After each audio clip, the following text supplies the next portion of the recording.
हम जो अपना केमिस्ट्री का चैप्टर है उसमें हम एक आज सबसे इम्पोर्टेंट रिएक्शन पढ़ने का प्रयास करेंगे। बहुत अच्छी रिएक्शन है।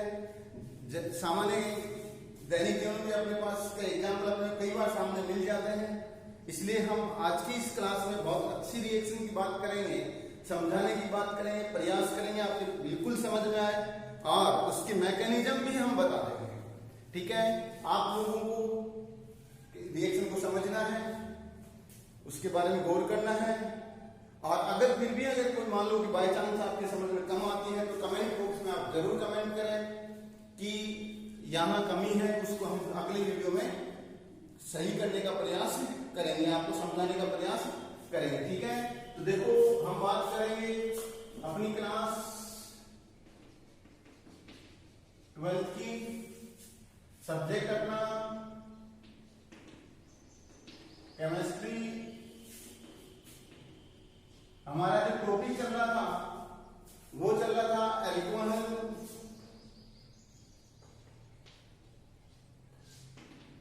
चैप्टर संख्या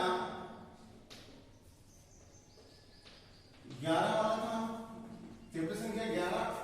ये अपने पास टॉपिक चल रहा है, इसमें देखो एल्कोहल की केमिकल प्रॉपर्टीज पढ़ रहे थे।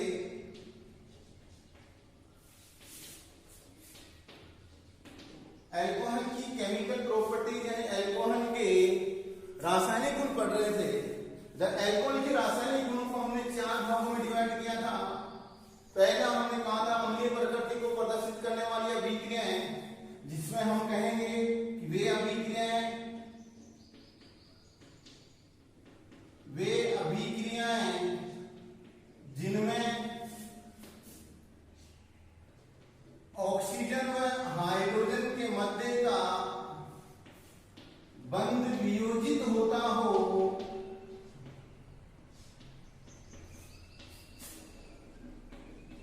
यानी अम्लीय प्रकृति दर्शाने वाली अभिक्रियाएं, एल्कोहल की अम्लीय प्रकृति दर्शाने वाली अभिक्रियाएं।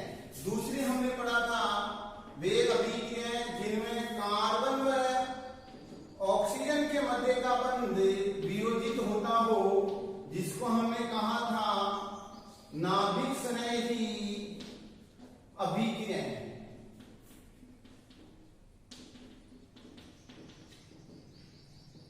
ठीक है, तीसरी अभिक्रिया हमने कहा था वे अभिक्रियाएं जिसमें क्या रहे, कार्बन हाइड्रोजन और दोनों बंध वियोजित हो, बंध वियोजित होते हो। और 4 नंबर पर हमने जानने का प्रयास किया था ऑक्सीजन के लॉन्ग पेयर के कारण अभिक्रियाएं। इन 4 भागों में हमने अल्कोहल की अभिक्रिया को यानी रासायनिक गुणों को, अल्कोहल के रासायनिक गुणों को हमने 4 भागों में डिवाइड किया था, जिनमें से एक भाग हमने पूरा कर लिया था, ये अपना कंप्लीट हो गया था। इस भाग के बारे में हमने अधिकतर जान लिया था, मात्र 1 या 2 रिएक्शन बची हुई थी। आज हम पहले इनकी जो शेष 2 रिएक्शन बची हैं उनकी बात करेंगे, उसके बाद हम पढ़ेंगे नेक्स्ट ये अभिक्रियाएं जिसमें हमारे पास निर्जलीकरण अभिक्रिया आएगी, डिहाइड्रेशन अभिक्रिया आएगी, ऑक्सीकरण आएगा, विहाइड्रोजनीकरण आएगा। ये सब अभिक्रिया की चर्चा हमें करेंगे। उसके बाद में हम पढ़ेंगे ऑक्सीजन के लॉन्ग पेयर के कारण होने वाली अभिक्रियाएं। मैं ऐसा भी कह सकता हूं अल्कोहल की क्षारीय प्रकृति दर्शाने वाली अभिक्रियाएं। इनके बारे में हम जानने का प्रयास करेंगे। ठीक है, तो आज हम चालू करते हैं।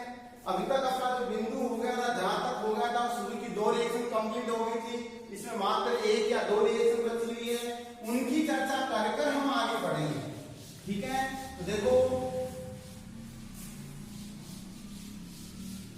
हमने अभी तक पीछे जो पढ़ा है उनमें हम ये जानेंगे। अभी तक हमने पढ़ लिया डार्जन पढ़ लिया, डार्जन अभिक्रिया हमारी पूरी हो गई थी। दूसरे हमने ग्रोह प्रकरण पढ़ लिया था,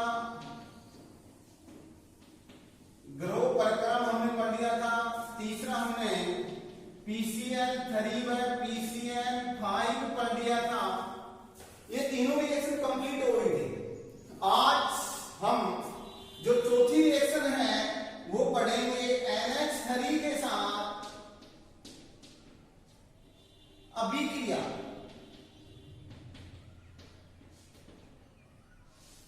किसके साथ अभिक्रिया पढ़ेंगे?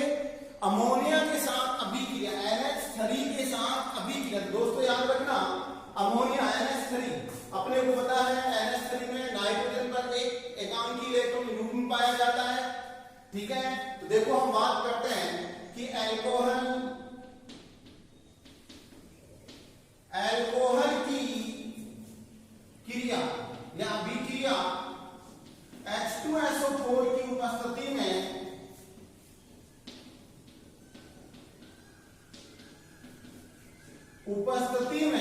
अमोनिया के साथ संपन्न करवाने पर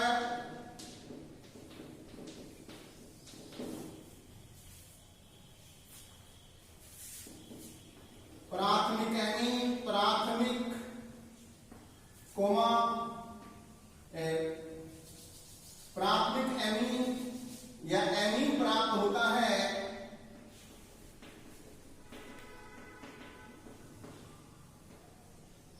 एमीन प्राप्त होता है। ठीक है, हम बात करेंगे कि अल्कोहल की अभिक्रिया हमने H2SO4 की उपस्थिति में अमोनिया के साथ करवा रहे हैं, तो अपने पास एमीन या एल्किल एमीन प्राप्त होता है। जैसे रिएक्शन की बात करें, हमारे पास है ROH। दोस्तों ROH को हम सामान्य अल्कोहल कह रहे हैं। अल्कोहल को प्रदर्शित करने का तरीका हमारा ROH था। इसकी अभिक्रिया आपको करवानी है NH3 के साथ। NH3 को हम इस प्रकार से लिख सकते हैं। अपने पास उत्प्रेरक जो लेना है वो क्या है? अम्लीय माध्यम H2SO4। तो देखो ध्यान देना, अपने पास यहाँ का OH और यहाँ का H दोनों मिलकर क्या बना लेंगे? अपने को याद रखना H2O का फॉर्मेशन कर लेंगे और अपने पास जो बनेगा वो क्या है? NH2। ये क्या है? एल्केनेमीन बोल देंगे या एल्किल एमीन बोल देंगे। क्लियर? अब यहाँ पर R के स्थान पर हम कोई भी एल्किल समूह ले सकते हैं, उसके अकॉर्डिंग अपने को प्रोडक्ट प्राप्त हो जाता है। लेकिन यदि यही अभिक्रिया हम इसके आधिक्य में करवाएं, अल्कोहल के आधिक्य में करवाएं, तो हम क्या लिखेंगे? यदि अभिक्रिया अल्कोहल के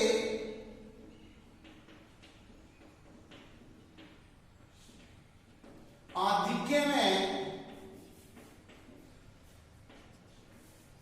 संपन्न करवाते हैं,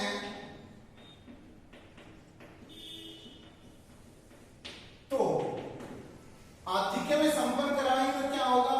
अपने पास प्राथमिक एमीन प्राप्त होता है, द्वितीयक एमीन प्राप्त होता है, तृतीयक एमीन प्राप्त होता है और अंततः चतुष्क अमोनियम लवण प्राप्त हो जाता है।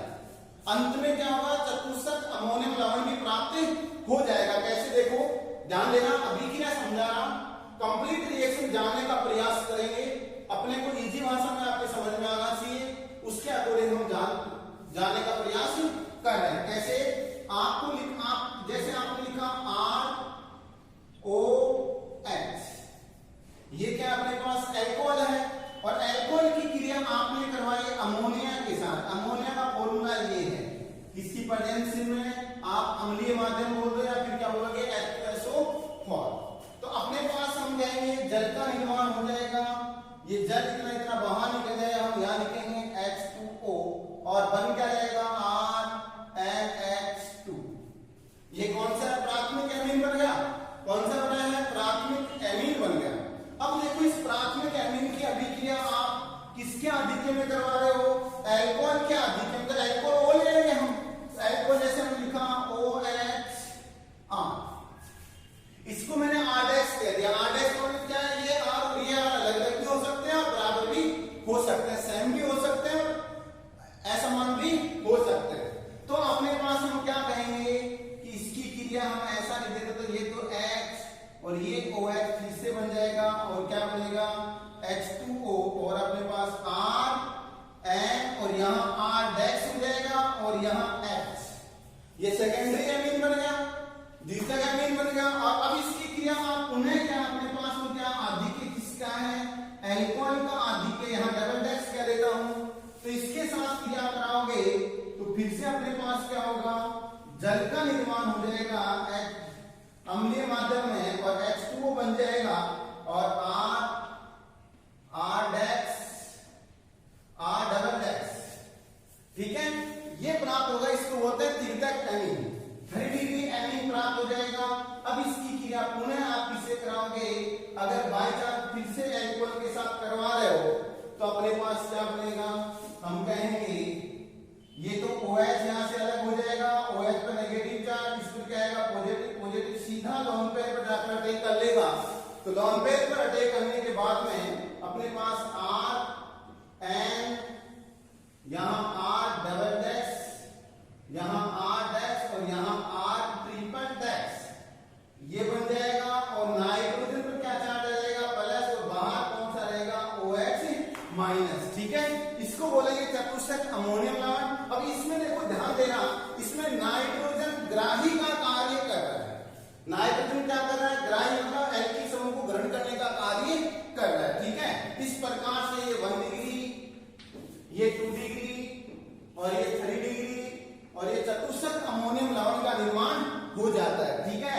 इस प्रकार से कई बार अपने से पूछ लेते हैं कि अभिक्रिया दे देते हैं कि एथिल अल्कोहल से आप कहोगे एल्किल यानी एथिल अमोनियम हाइड्रोक्साइड का निर्माण कैसे करोगे, तो अपने पास आधिक्य में अभिक्रिया करवानी है, लगातार अभिक्रिया को चलते रखना है और अंततः अभिक्रिया वहां समाप्त होगी जहां लवण पेयर भी क्या हो जाएगा, अभिक्रिया भाग ले लेगा, ठीक है। ये अपने पास NH3 के साथ अभिक्रिया थी। इसके बाद में एक अभिक्रिया बच गई अपचयन अभिक्रिया। कौन सी बच गई, अपचयन अभिक्रिया। देखो हम बात करेंगे नेक्स्ट अपचयन अभिक्रिया की बात करेंगे।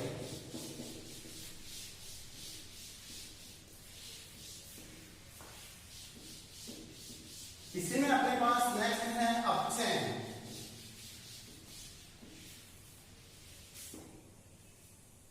अपचयन का अर्थ होता है रिडक्शन। 5 नंबर रिएक्शन हम बात करेंगे, उसका नाम है अपचयन। इसको हम कहेंगे रिडक्शन। अपचयन का अर्थ होता है हाइड्रोजन का जुड़ना। अपचयन का अर्थ क्या होता है, हाइड्रोजन का जुड़ना, हाइड्रोजन जोड़ा जाए। तो देखो सिंपल सी बात है, अल्कोहल में हाइड्रोजन का योग करवाया जाएगा, अल्कोहल में हाइड्रोजन का योग करवाया जाएगा। जैसे मैं ऐसा कह दूं कि मेरे पास ये R और ये OH है, क्लियर, R और OH है। इस पर आप हाइड्रोजन का योग करवा दीजिए, हाइड्रोजन का योग करवाओगे ये तो जल बन जाएगा H2O और अपने पास क्या बनेगा RH। RH का नाम होता है एल्केन। क्या होता है, एल्केन। तो मैं ऐसा कह दूं कि अल्कोहल है वो अपचयन अभिक्रिया के दौरान एल्केन का निर्माण करता है। किसका निर्माण करता है, एल्केन का निर्माण करता है। किसके दौरान, अपचयन अभिक्रिया के दौरान एल्केन का निर्माण करता है, ठीक है। इस प्रकार से अपने पास 2 प्रकार की अभिक्रियाएं कंप्लीट हो जाती हैं। अब हम बात करेंगे सबसे इंपॉर्टेंट रिएक्शन की बात करेंगे, जो 3 नंबर की रिएक्शन है। उसके बाद में आगे हम ध्यान और पढ़ेंगे, ध्यान देंगे, ठीक है। देखो अगला हम बात करेंगे, अगली जो रिएक्शन है उसकी बात करेंगे, 3 नंबर रिएक्शन है। अभिक्रिया नंबर 3 की बात करें, क्या वे अभिक्रियाएं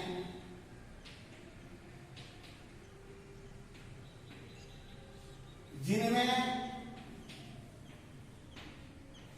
क्या ROH एल्कोहल है, इसको चाहो तो आप ऐसा लिख सकते हो C,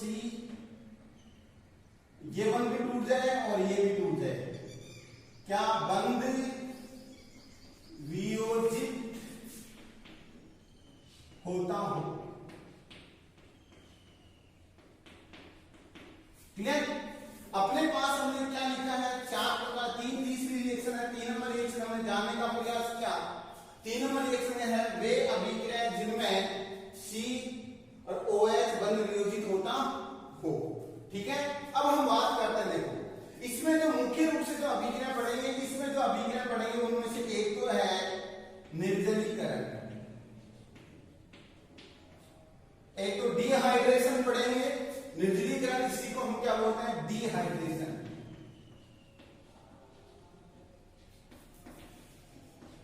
एक तो डिहाइड्रेशन पढ़ेंगे, दूसरा हम पढ़ेंगे अपने पास क्या है, इसी का दूसरा भाग हम पढ़ेंगे ऑक्सीकरण, ऑक्सीडेशन, और इसी में हम तीन नंबर जो पढ़ेंगे वो है विहाइड्रोजनीकरण,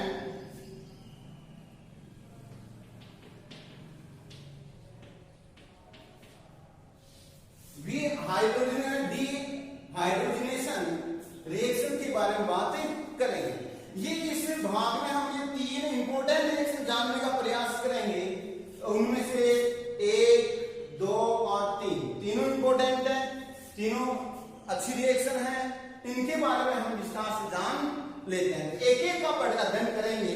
पहले हम क्या पढ़ेंगे, डिहाइड्रेशन पढ़ लेंगे, या पहले ऑक्सीजन पढ़ लेंगे, या पहले विहाइड्रोजनीकरण पढ़ लेंगे। कोई भी एक रिएक्शन पहले पढ़ लेंगे, उसके बाद सेकंड पढ़ लेंगे, उसके बाद थर्ड पढ़ लेंगे। ठीक है, तो देखो हम बात करते हैं, सबसे पहले जो इंपोर्टेंट रिएक्शन है वो है डिहाइड्रेशन की बात करते हैं, जिसका नाम है निर्जलीकरण अभिक्रिया, डिहाइड्रेशन अभिक्रिया, वो हम जान लेते हैं। आज की इस क्लास में हम डिहाइड्रेशन पर विस्तार से चर्चा करेंगे। तो अपनी रिएक्शन का नाम है डिहाइड्रेशन रिएक्शन, यानी अपने पास जो बात है वो है निर्जलीकरण अभिक्रिया।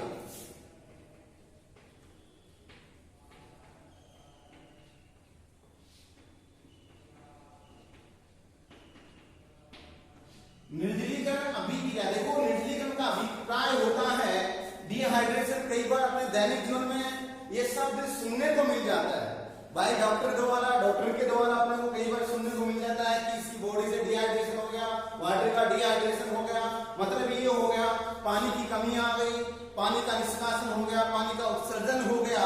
ये बात हमने खूब सारी पढ़ी है, खूब सारी जानने का हमने प्रयास किया है, खूब सब पढ़े हैं। अब हमें इनके मैकेनिज्म के बारे में ध्यान देना है। सबसे पहले मैं बात कर लूं, अल्कोहल का निर्जलीकरण डिपेंड करेगा टेम्परेचर पर, या मैं ऐसा कह दूं अल्कोहल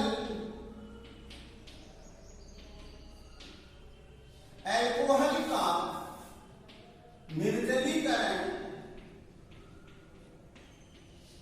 निर्जली कारकों की उपस्थिति में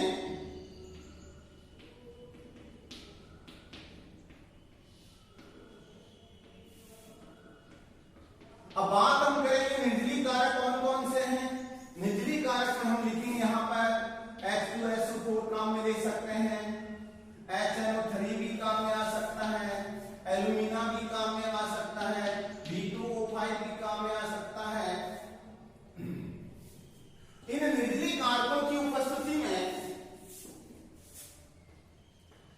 संपन्न करवाने पर एल्कीन का निर्माण होता है।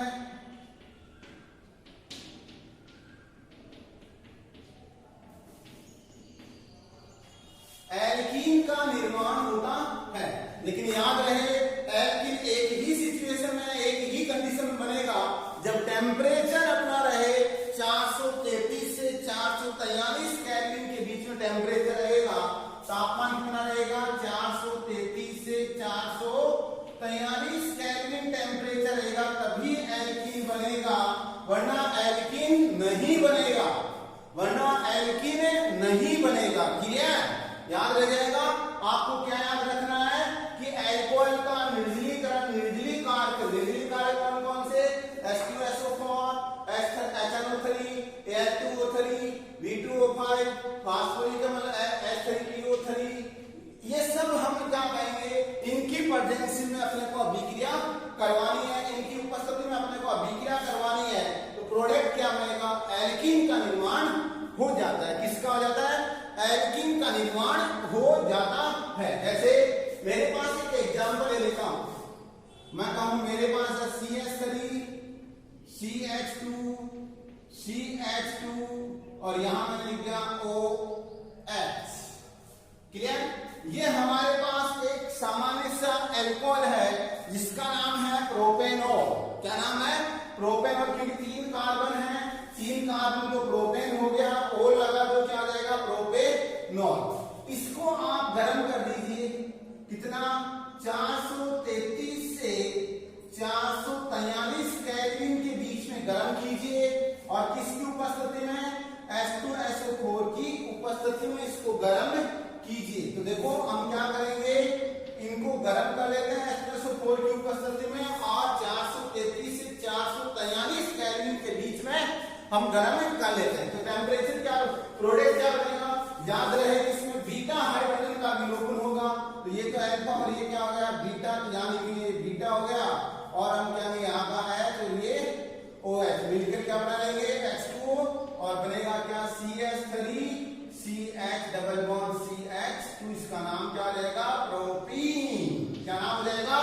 प्रोपीन नाम हो जाएगा। यानी अपने पास एल्कीन बना, प्रोडक्ट क्या बन गया? एल्कीन बन गया। क्या बना है? एल्कीन बना है। ठीक है ना?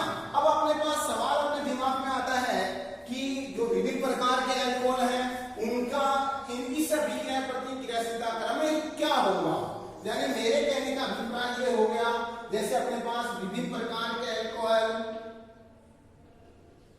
विभिन्न प्रकार के अल्कोहल, विभिन्न प्रकार के अल्कोहलों की क्रियाशीलता का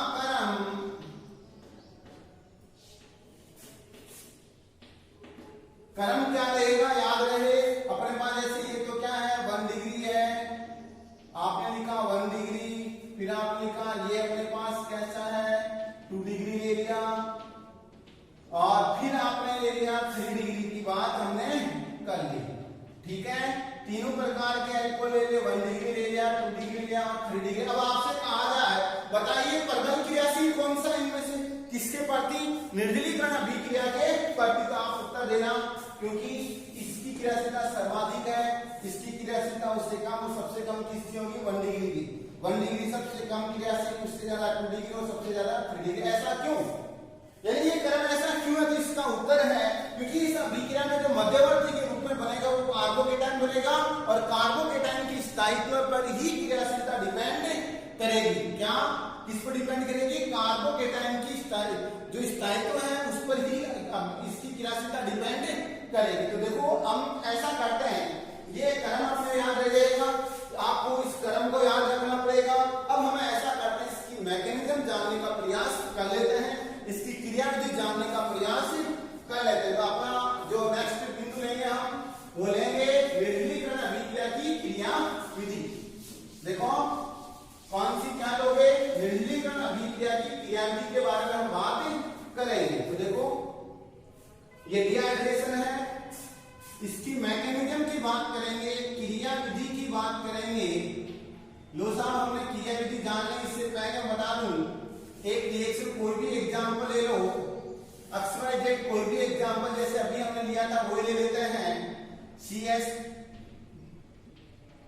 और इसकी क्रिया आपने करवाई थी 433 से 443 केल्विन पर H2SO4 की उपस्थिति में H2O गायब हुआ था और अपने पास बना था एल्कीन का निर्माण, प्रोपीन हुई थी। अब इसकी क्रियाविधि की बात करें कि कौन सा प्रोडक्ट कब बना, कौन सी अभिक्रिया में कौन सा प्रोडक्ट कब वियोजित हुआ, इसकी चर्चा हम कर लेते हैं। इसकी क्रियाविधि की बात कर लेते हैं, इसकी मैकेनिज्म जानने का प्रयास हमें कर लेते हैं। मैकेनिज्म क्या? देखो सबसे पहले मैकेनिज्म में याद रखना, जो कैटेलिस्ट है अपने पास क्या है? H2SO4 अपने आप में क्या है? द्विप्रोटॉनिक अम्ल है। H2SO4 कैसा है? द्विप्रोटॉनिक अम्ल। द्विप्रोटॉनिक अम्ल का मतलब क्या होगा? H2SO4 के पास 2 प्रोटॉन प्रेजेंट है। सबसे पहले आप H2SO4 है इसका वियोजन कराओ। अब आपको ध्यान रहे H2SO4 कितने प्रोटॉन है? 2 हैं, तो इनमें से एक प्रोटॉन का त्याग करेगा और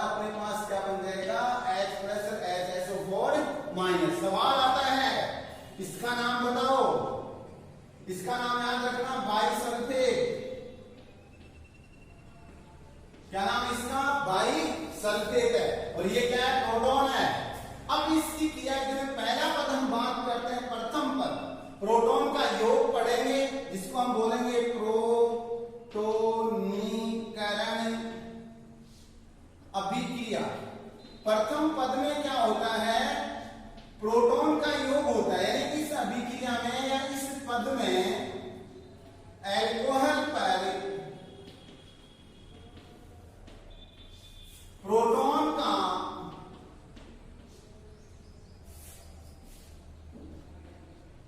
योग होता है और ऑक्सीनियम लवण का निर्माण कर लेता है। यानी कहने का अभिप्राय ये हो गया कि अपने पास पहले पद में क्या होगा?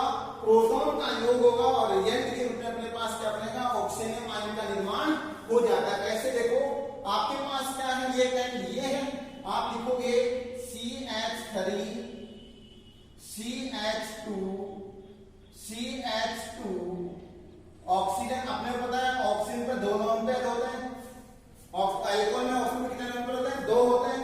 अब आप इस पर योग करवा रहे हो, किसका? प्रोटॉन का योग करवा रहे हो। ध्यान रहे प्रोटॉन का इसमें कोई इलेक्ट्रॉन प्रेजेंट नहीं है। हाइड्रोजन के पास एक इलेक्ट्रॉन था, वो भी क्या हो गया? उत्सर्जित हो गया था H+, केवल प्रोटॉन बचा है। इलेक्ट्रॉन की कमी है, तो ये कहां देख रहे हैं? जहां इलेक्ट्रॉन ज्यादा है, और ज्यादा कहां है? ऑक्सीजन के पास है। ज्यादा कहां है? ऑक्सीजन के पास है। तो ये सीधा अटैक करके क्या बना लेगा? CH3 CH2 CH2, यहाँ O यहाँ H, तो यहाँ पर क्या लोगे? एक H जुड़ते इस पर क्या आया? प्लस। इसका नाम क्या हो गया? आप इसका नाम दोगे ऑक्सीनियम लवण। ठीक है? क्या बन गया? पहले पद में क्या बना? ऑक्सीनियम लवण बना। अब देखो पद नंबर 2 यानी स्टेप सेकंड बी।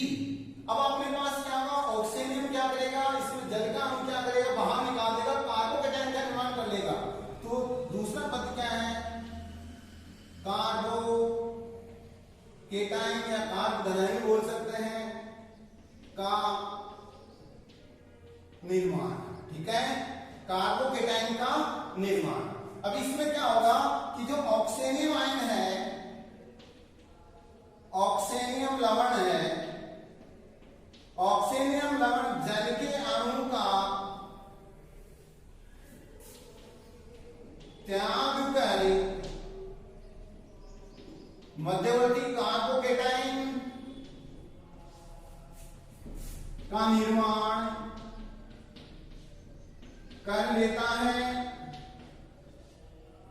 कर लेता है। यह पद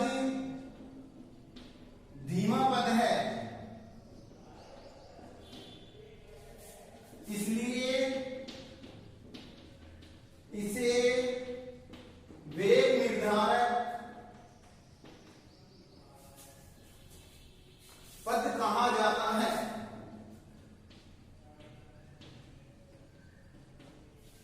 क्या कहा जाता है? वेग निर्धारक पद कहा जाता है। आपको याद रखना ये कैसा है?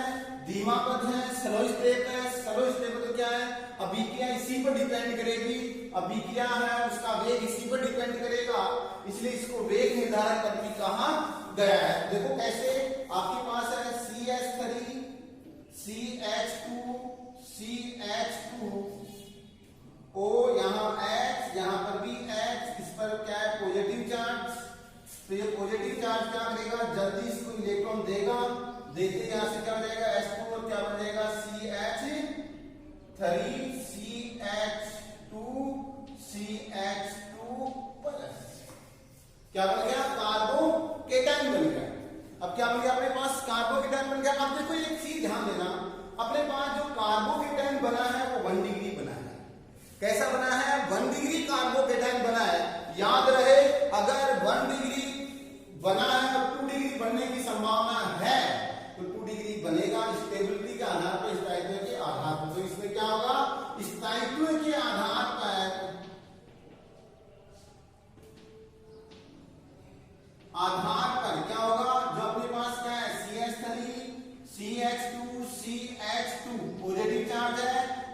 हाइड्रोजन का क्या होगा, स्थानांतरण हो जाएगा। H प्लस सीधा क्या होगा, H माइनस यहाँ से निकलेगा और ये इसी तरह पास रह जाएगा। यहाँ पे क्या बनेगा, कार्बोकेटाइन 1 डिग्री है वो किस में बदल जाएगा, 2 डिग्री कार्बोकेटाइन में बदल जाता है। अब आपसे सवाल है ऐसा क्यों हुआ, आप इसका उत्तर दोगे स्थायित्व के कारण। स्थायित्व किस पर डिपेंड करता है, अति संयुग्मन प्रभाव पर डिपेंड करता है, हाइपर कॉन्जुगेशन प्रभाव पर डिपेंड करता है। उसके आधार पर क्या है, 2 डिग्री में बदल जाता है। ठीक है, अब अपने पास हम बात करेंगे पद नंबर 3, थर्ड पद की बात करेंगे।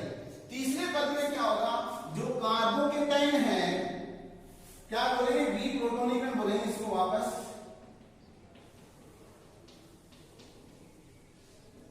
इसमें बोलेंगे जो कार्बोकेटाइन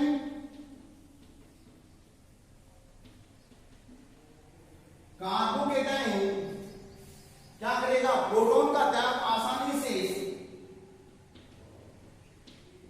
प्रोटॉन का त्याग आसानी से करके, आसानी से या जल्दी